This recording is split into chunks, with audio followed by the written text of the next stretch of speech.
Welcome to the Rolling Strong to Experience show for Saturday, February 25th, 2022. This is Lamont Howard, the host, the founder of Rolling Strong to Experience radio show. Also, the CEO and founder of Path to Greatness, the founder of Visionary Artist Cafe, co-founder of Hang with the Howards LLC. This is a special edition.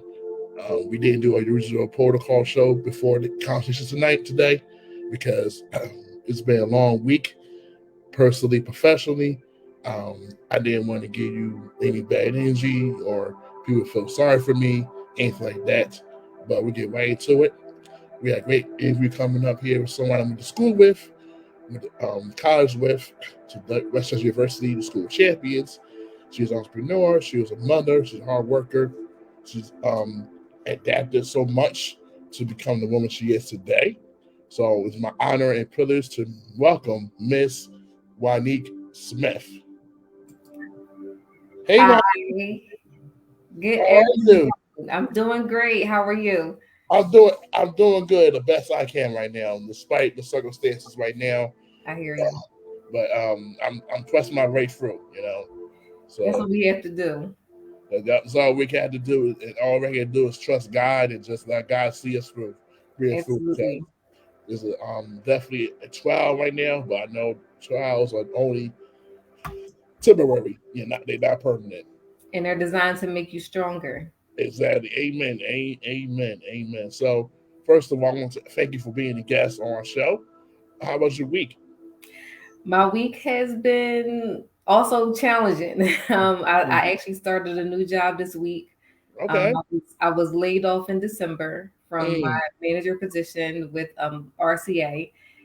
But I just started a new position at Temple University as an applications coordinator on Wednesday. So it's been a lot going on this past week, but thank God, thank God for new doors and opportunities opening up for us.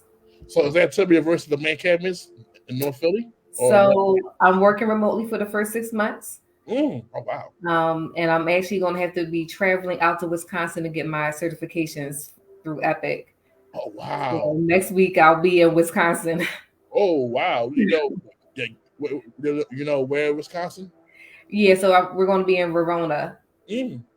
Near I guess it's like Madison, Wisconsin. Right. Okay. Yeah. Okay. So congratulations on God opening a new door for you. I know it's going to be a new experience, and also being remote for 6 months. That's going to be a lot to take in and do, but I know that God has gave you the skill set to do that, to do that task. So can you tell the audience who is Ronique Smith? So Ronique Smith, like you said earlier, I am a woman first, a daughter, a mother. I was an entrepreneur probably about 3 years ago now. I think I gave up my Mary Kay business, but I still kind of like service some of my customers that need things here and there, but I don't go out pursuing new customers in that regard. And I actually did start an LLC a couple years ago with RCS Investments that I'm looking to get off the ground maybe in like another year or so. I just need to get some other things sorted out. So like I said, I'm a mother. My son is 19. He actually goes to Temple University. Yeah. He's 19? He is, yep. It's been that long, Levine. Oh my God. So, and he'll be 20 this year. He'll be 20 in September. So he goes to Temple. He's studying computational physics. He's a part of the ROTC, the Army branch. And he has been a lot of my reason to pursue, to stretch, to try different things, to be better, to be a better woman, to be a better mother, to be a better person in general, because I wanted to provide a good example for him as he was growing up. And I think that, with the help of my village, I was able to do that. So I definitely didn't do it alone. But my reason, so I kind of like, I went to college, I was working, I became an entrepreneur. I did that solo for maybe like a good year. And then I was like, no, I need to go back to work. But I still kind of had my business as well.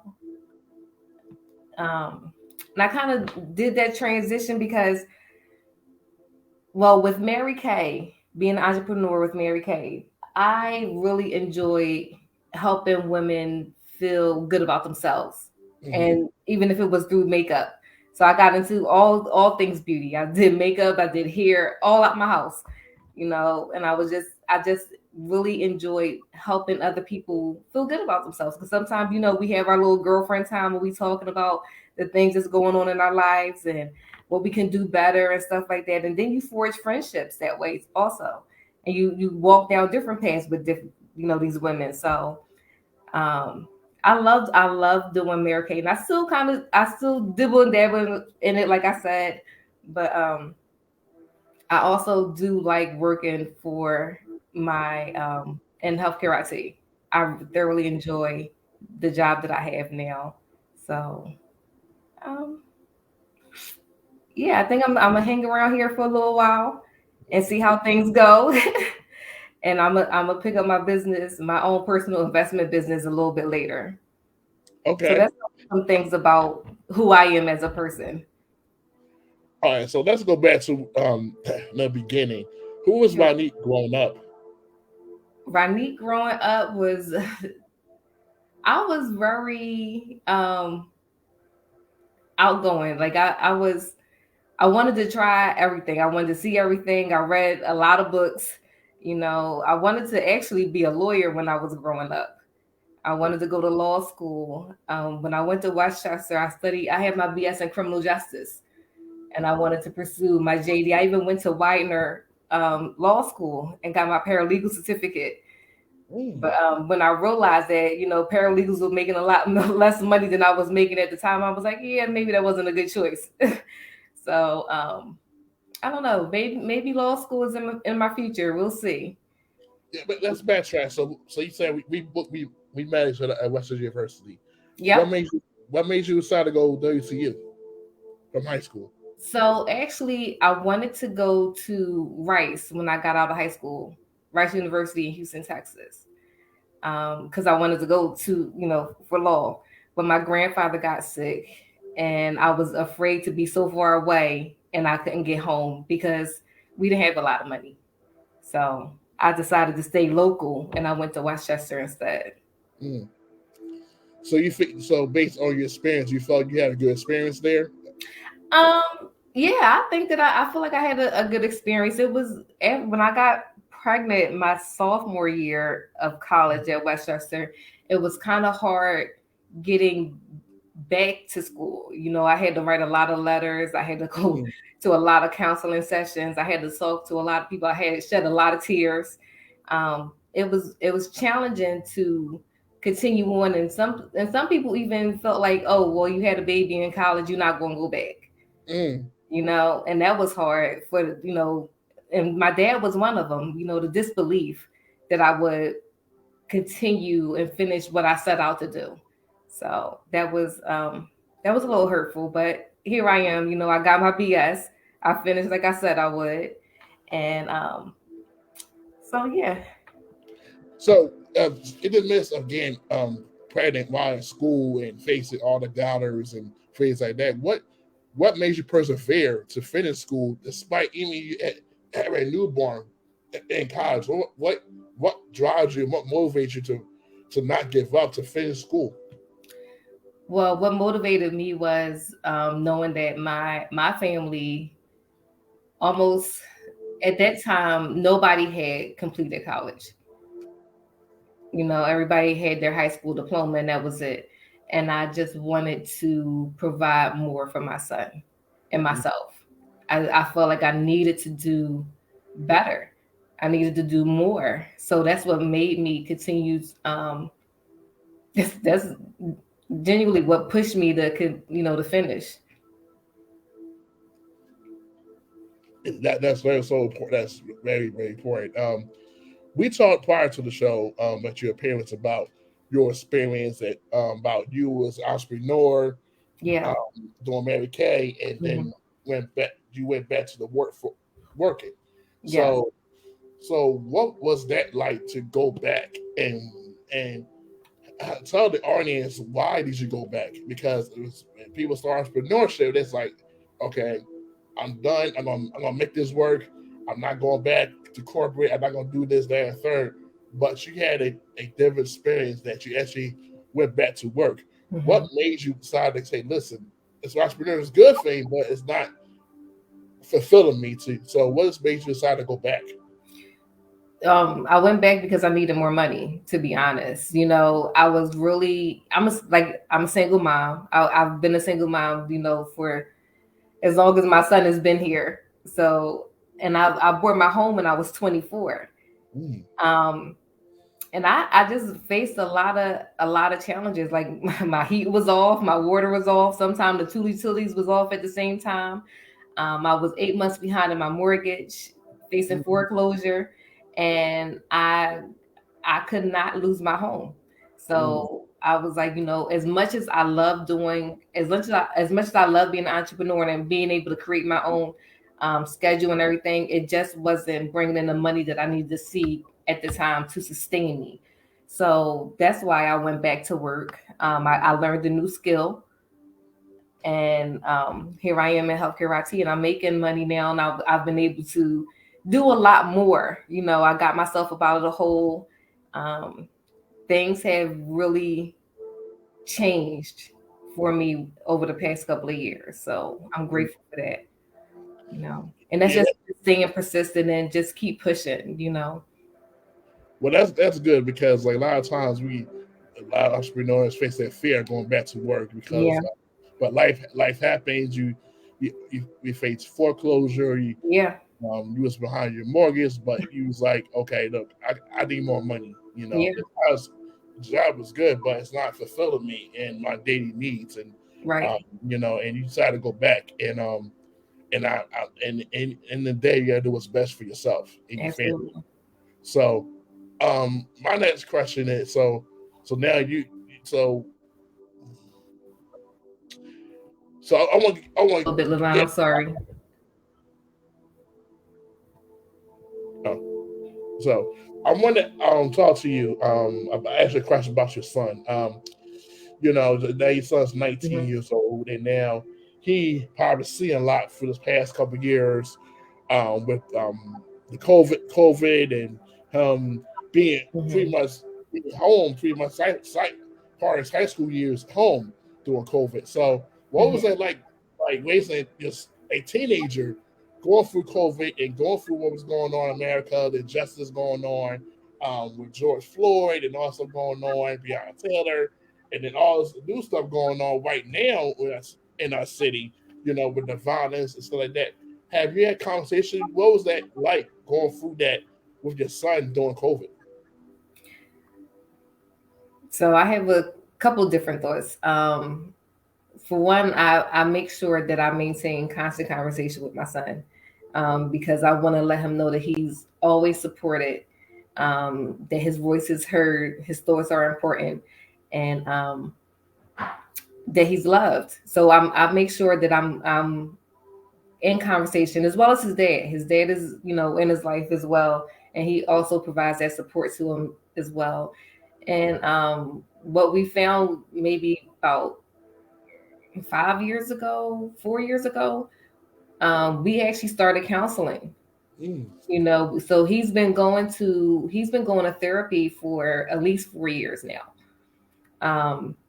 And sometimes, like, we'll have family sessions, and we have individual sessions, but it's important for us to maintain our mental health. So we talk about a lot of those things, and we just try to make sure that we are being as transparent with ourselves as we are with each other, so that we can, just be better.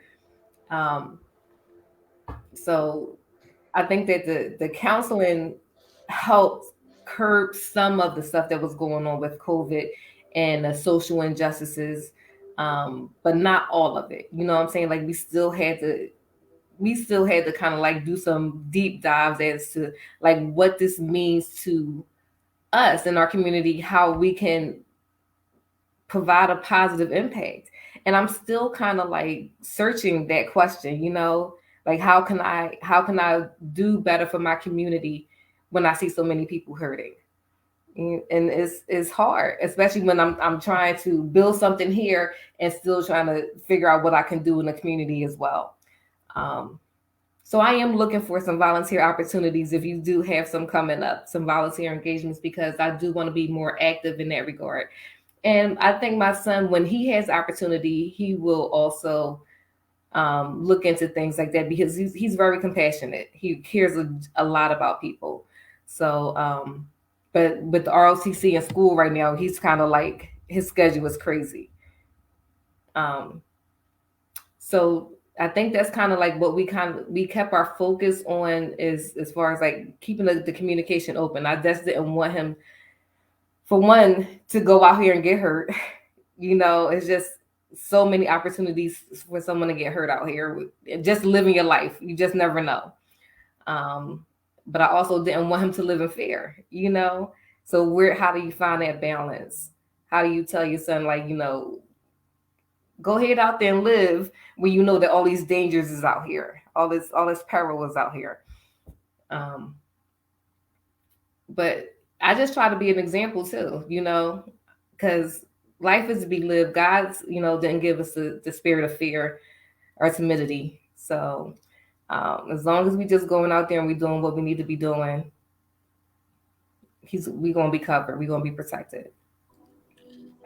That's right, and I want to applaud you as a family to actually going to therapy because I think that's a big deal, especially trying to get help and trying to get better as people. Because Yeah. therapy is not a slight against you; it actually is a benefit. To Right. become better individuals and things like that. So, also, I want to ask you. So you say your son goes to Temple. Is he on main campus? Yeah. Yep. So have you? I don't. You probably have you had a conversation with him about the fatal shooting of the cop that was. Yes. So So he was here that night. He had came home that night to spend some time. We was having movie night. He came home and he saw the email. He was like, "It's always something going." He just was like really frustrated about the stuff that goes on Temple campus, yeah, the violence that goes on there. Um, mm, yeah, so I think the violence at Timber has gotten way worse in the past couple of years because before you rarely hear anything about what's going on Temple like campus like that, but now these shootings, carjackings, and right, people die for no reason. yes, And then on top of they had the cop being murdered, for yes, doing his job, and it's a sad time. It's a very unsafe space, right, because it's like you can't be safe anywhere. You can't park your car anywhere. It's like the world around us is getting worse, and that's why we had to trust God more and more because there's so yes, much evil here. People are so evil. People have no remorse for human life anymore. So like it's a hard task getting through day to day. yeah, Going to school, going back to home safely, make sure you have a vehicle that your vehicle's still there, parked, things like that. So yeah. it's a journey. It's definitely a journey, and like I said, you mentioned about opportunities, volunteer engagements, like you. So I do Path to Greatness. We do Hmm. workshops with youth, and Right. we do Face for Men called Man Talk. So we do it Hmm. every first Sunday of the month, and I would love to invite your son to join us. Because Okay.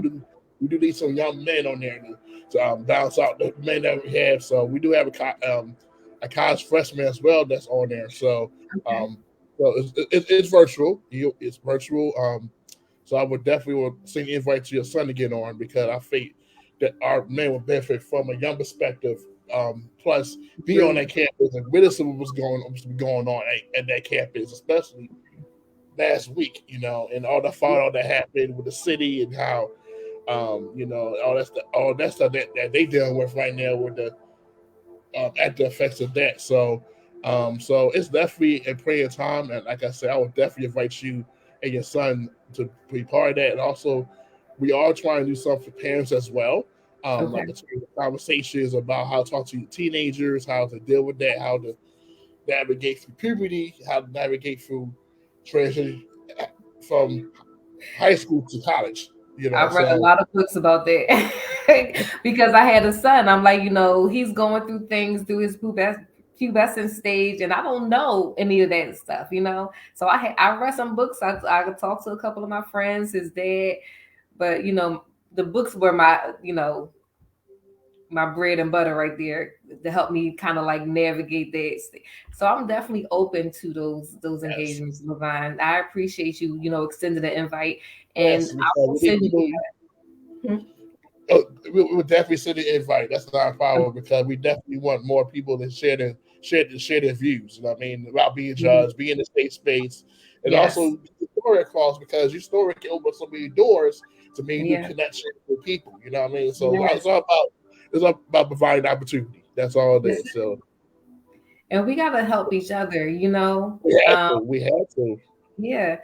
My best friend was talking about how she's going to do. She wants to go get her MBA, but she doesn't know how to get sponsors and stuff. I said, there's people out there that's wanting to help. You know, we just need to knock on the right doors.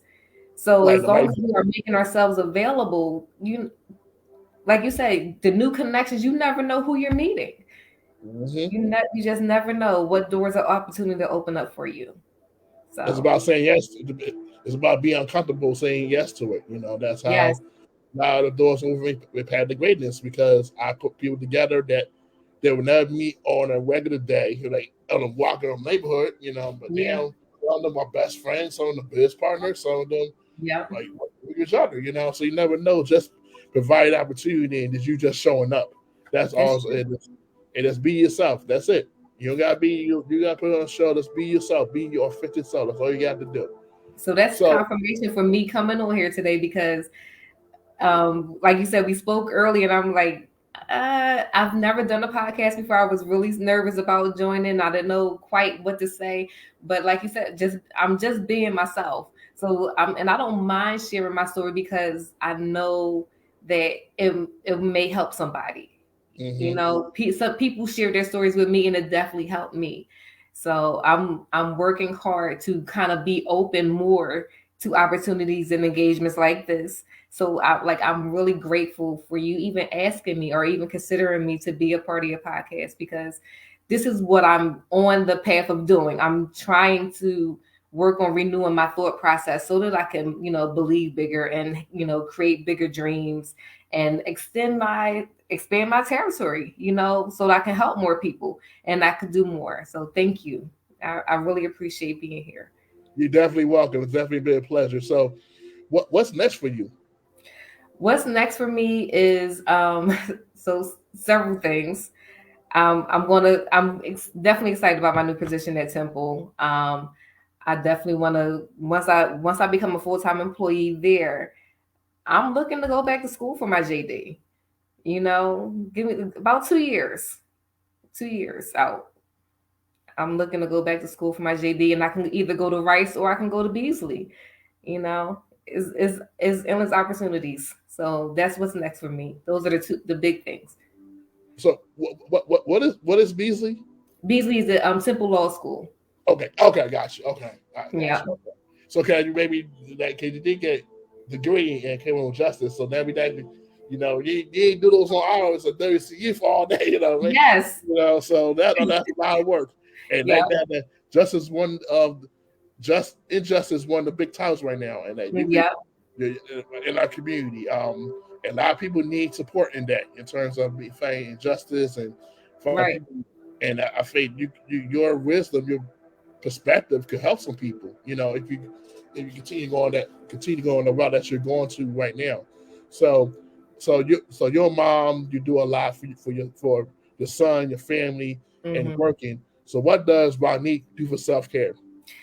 Um, I like to veg out all the time. I like to veg out and watch a lot of Netflix. So you'll catch me like I'll binge watch a good show on a weekend. Or I'll catch up with my family, like my cousins, my younger cousins, and hang out with them, maybe go bowling or something like that. Or, you know, I love to host as well. I love to have people come over the house and I'll cook food for them and everything like that. And we just chill out. We just have a good time, you know. It's all about being. Sometimes I need to be by myself so I can kind of like, you know, hear my own thoughts and clear my mind and just woo-side. and other times I want to be around a bunch of people. So that's what I do for fun. I kind of alternate the weekends that way. All right, so you say you're a cook. So what's your favorite? What's your favorite dish to cook? Huh? What's your favorite food to cook?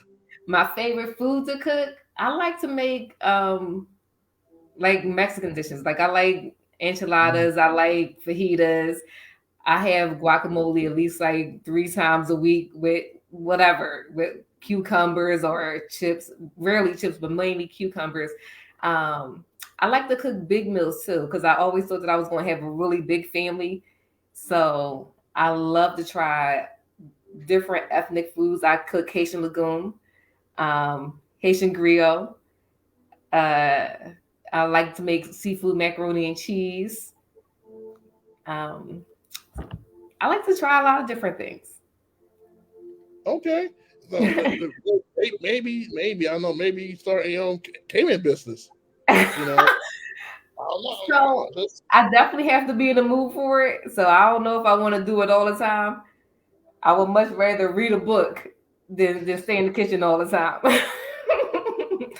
But when I'm in there, I'm definitely in there, and I'm cooking up a storm, mm. and I just go. I'll go all day. So it's And enjoyable. right, my last question is, what advice would you give to the younger Ronique Smith? Um, you about to make me cry. Go ahead. Come on with The that. advice I would give to my younger self is to know that I'm enough. Believe it wholeheartedly. Have confidence in what it is that you're doing and pursuing. Um, and I think those are the biggest, and to love yourself more, love yourself, believe in you, and know that you are enough. And Mm. I'll give that advice to everybody because sometimes I attend a Bible talk, a Bible study Monday through Thursday, and we just finished up a series about renewing your constant mind is thought. I say all the time, but it's not good enough to just fight it. You have to replace. You have to remove it. You have to extract the thought and replace it with something positive that you believe about yourself, and that's important. And I'm learning these gems in my later years. I wish I had known that before. I was just kind of like going along and believing those negative reels that was playing in my head about me. Um, so yeah, know that you are enough. Be confident in what you're doing. That's right. That acknowledge that we are enough and that we are still worth it. Yeah. We are going to make mistakes. We are going to fall short, but in the day, we're still enough and worth it. Yes. And we are loved. We've been We loved. are loved more than we will ever know. That's So right. That's right. So Monique, it's been an absolute pleasure. To reconnect with you after so many years. I think I saw you a couple mhm. years ago, Yep. passing by, but now you're on my show. But this Yep. won't be the last time. Like I said, I'm gonna send this stuff over for your son to get on. Also, send opportunities where you can get on, speak to the moms and things like that. Because we definitely need people Absolutely. like you, your son, to be involved with our organization, Path of Greatness, because we are trying to do some big things, especially in the month of March and also going forward in Absolutely. 2023. So, Monique, thank you so much for being part of the Woman's Stroll to Experience show. We greatly appreciate you, and I hope that you and your son have enjoyed the rest of your day. And I'm praying for your son to be safe. Thank I you. know it's going on a lot at Timon right now, but we Yes. pray for his safety, mentally and physically safety. I appreciate that so much, more than you know. Uh, Thank you. Thank you. Have a good one. You too. Bye now. Bye.